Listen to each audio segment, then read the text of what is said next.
So let's take a look at that.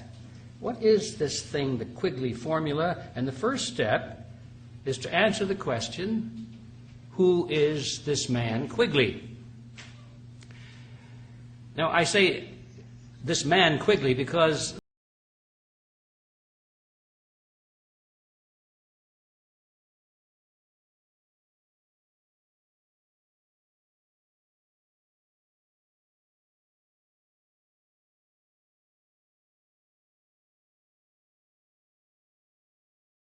and while he was there, he had a very famous student by the name of William Clinton.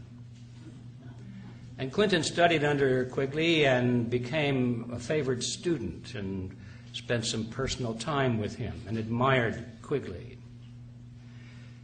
27 years later, when this student was given the nomination for President of the United States, in his acceptance speech, he mentioned Professor Carroll Quigley in his speech and paid homage to him.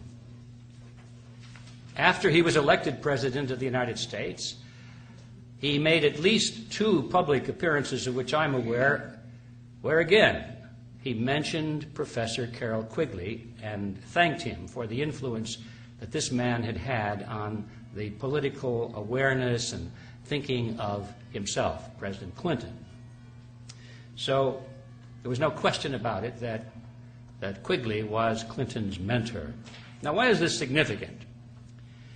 It's significant because Professor Quigley taught the conspiratorial view of history as explained by the conspirators themselves. Quigley was very close to a secret society. In fact, he had been invited, he said in his own works, he had been invited into its inner circle and given the privilege of examining the society's private papers. He was considered to be the official historian of this secret society, and he admired it. He thought it was wonderful.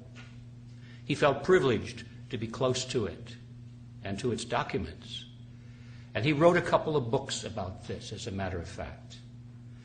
And he said the only point of disagreement that he had with this secret organization was that it wished to remain hidden from view.